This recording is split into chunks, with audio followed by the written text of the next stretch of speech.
जो मसीह यीशु में है, वो वचन में बना, नियम में बना है। तो अब्राहम की जो आशीषें हैं ना, मसीह यीशु में हर एक कमी घटी को पूरा करेगा। आमीन। आप बोल सकते हैं जी हाँ, हालेलुया। प्रभु के नाम की महिमा हो, प्रभु के नाम की स्तुति हो।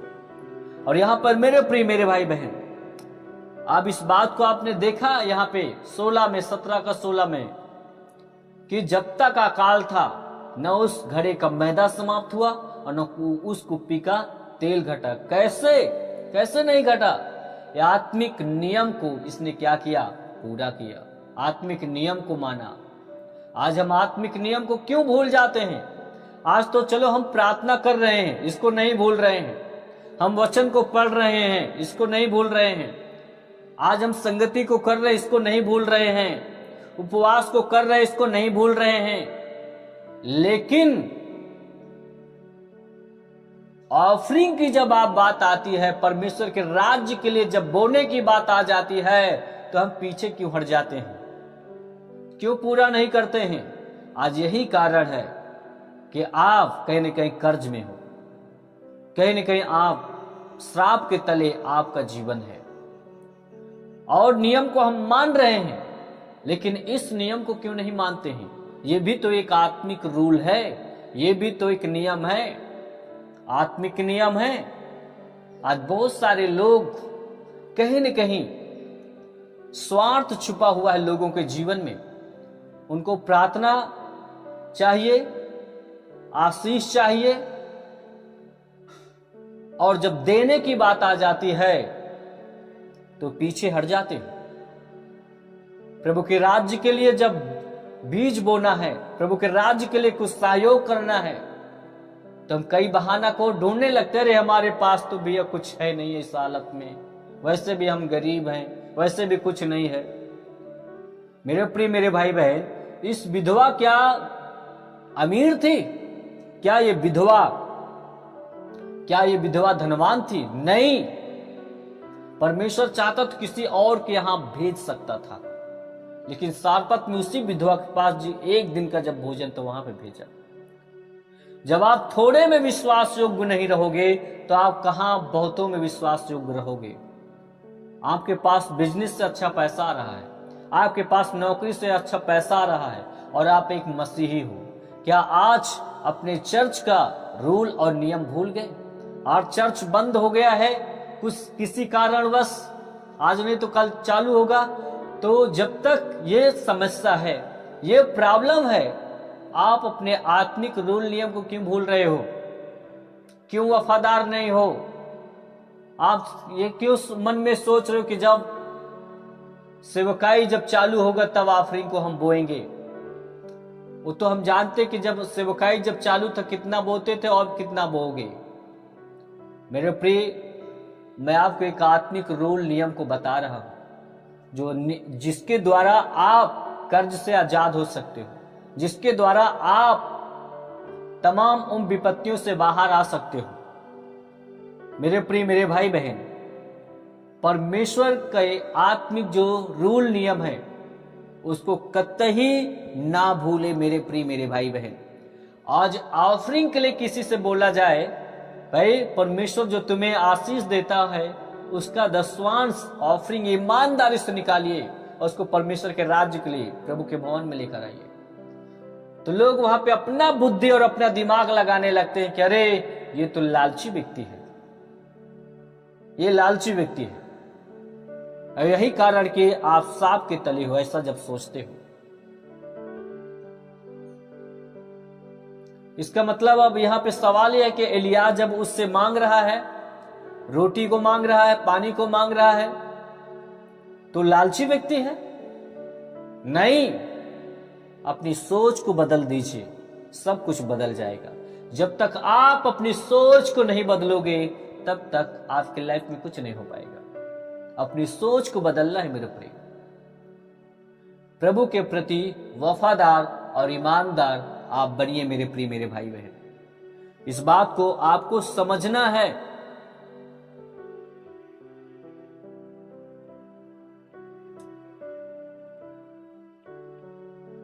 और जब जैसे एलिया किसने सारपत नगर के विधवा ने उस नियम को, आत्मिक नियम को पूरा किया, उस श्राप से आजाद हो गई।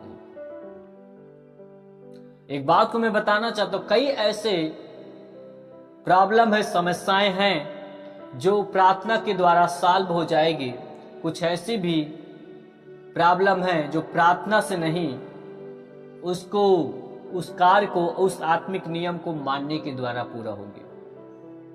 आप शरीर को जोड़ते हैं प्रभु के साथ, शरीर को भला चंगा कर देता है और पीछे बीमारी रहती है, गरीबी रहती है। आप अपने बिजनेस को भी प्रभु के साथ जोड़िए, अपने ऑफरिंग को, जो परमेश्वर आपको, जो मेहनत करते हैं उसमें से जो परमेश्वर आपको देता है, उसका जो राज्य के लिए जो बनता है दशवांश, उस प्रभु के राज्य के लिए आपको बोना है।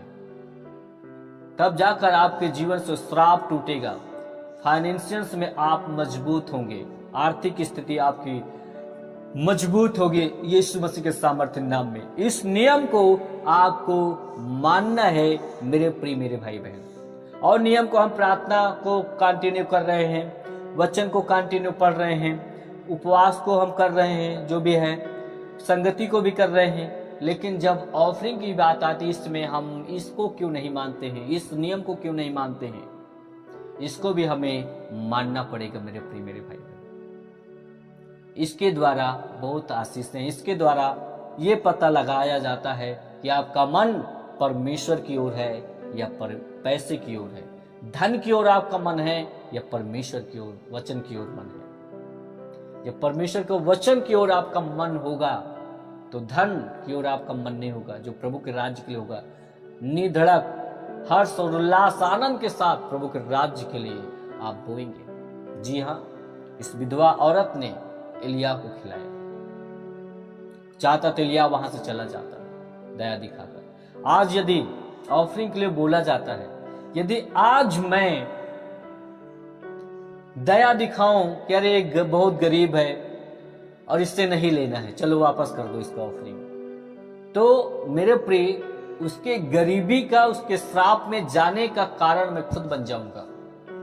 इसलिए मैं इस रूल और नियम को मुझे फॉलो करना है और आपको भी फॉलो करना है, जैसे एलिया फॉलो कर रहा है। परमेश्वर ने कहा था जाके उस विधवा के पास जाओ, उसको वो खिलाएगी तुझे, और चाहता तो दया दिखा सकता तो ना खाता, लेकिन इसने क्या किया, दया नहीं दिखाया, उसने क्या पूरा कर उसको पहले ही बात। उसी प्रकार आज एक जो परमेश्वर के एक सेवक है, जो दास है, अगर वो ऑफरिंग दया दिखाकर लौटा दे उसको वापस, तो उसी गरीबी में वो रहेगा। उसका जिम्मेवार मालूम कौन होगा? प्रभु का दास होगा। और न खाता तो और जब ये मरती और ये गरीबी में और चली जाती, तो इसका कारण ये एलिया प्रभु के दास होते। लेकिन इस आत्मिक नियम को भी माना, और दोनों ने माना, एलिया और विधवा ने, जिसके तहत एक बड़े आशीष को वहां पे देखी जाती है। आज यही कारण, आज हम क्यों लेते हैं? क्योंकि आप बढ़ जाओ। आज मैं इनकार नहीं, कोई अगर आकर देता भी ऑफरिंग तो मैं इनकार नहीं करता हूं, प्रार्थना करके उसको रिसीव करता हूं, ताकि तुम आगे बढ़ सको, आगे जा सको। यस मेरे प्रिय मेरे भाई बहन, ये एक परमेश्वर का आत्मिक रूल और नियम है, इसको हमें मानते रहना है। आपके जीवन में किसी भी भली वस्तु के घटी नहीं होगे। भजन संहिता की आशीषें जो 34 अध्याय में क्या कहता है, उसको मैं पढ़ दे रहा हूं।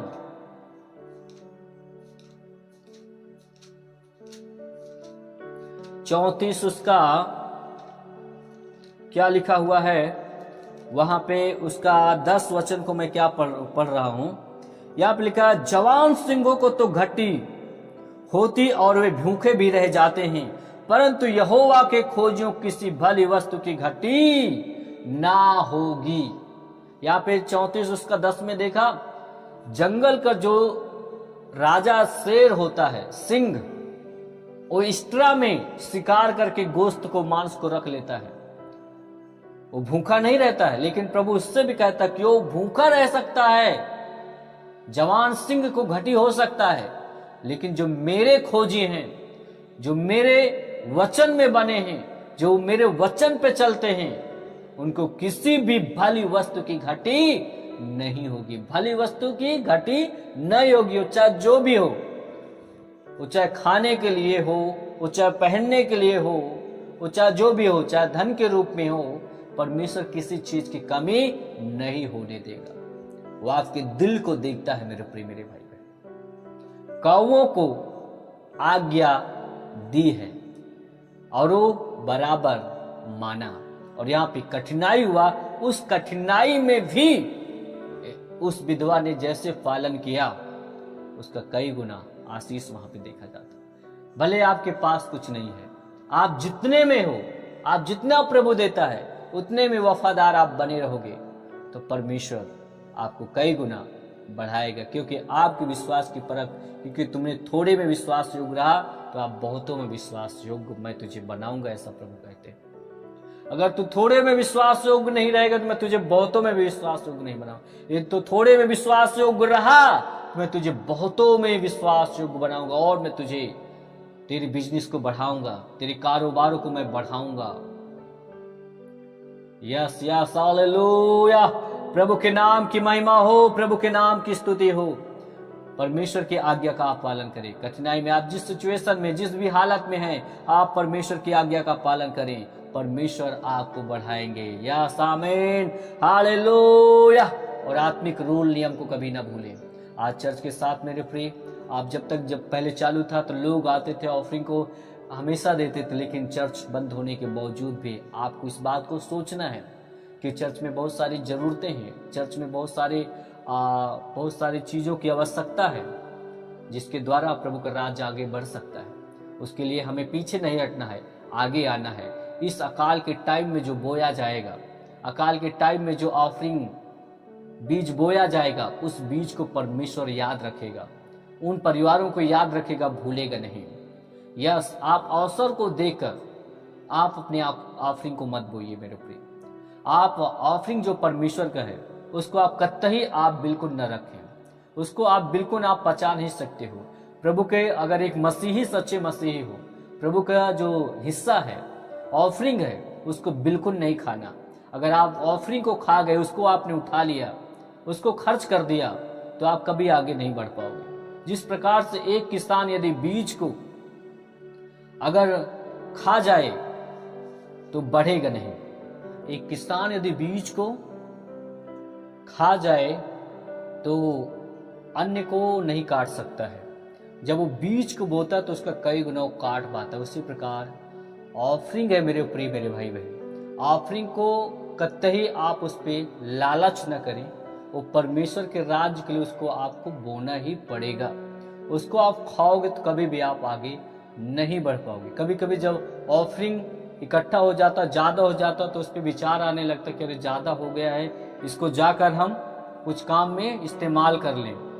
तो ये एक दुष्टता की बातें हैं, और वो आपने ऐसा सोचा और आपने जाकर परमेश्वर के राज्य का जो भेंट है, जो बोना था, उसको आपने खर्च कर दिया, तो कहीं न कहीं आप कंगाली में, कहीं न कहीं आप श्राप के तले आते हैं। तो बिल्कुल परमेश्वर का जो है, परमेश्वर के बीज का, परमेश्वर की जो ऑफरिंग है, परमेश्वर के राज के लिए जो बोने का होता है समय, उस ऑफरिंग को बिल्कुल नहीं खाना। जो परमेश्वर को है उसको परमेश्वर को देना ही पड़ेगा, ताकि तुम आशीषित हो सको यीशु मसीह के सामर्थ्य नाम में।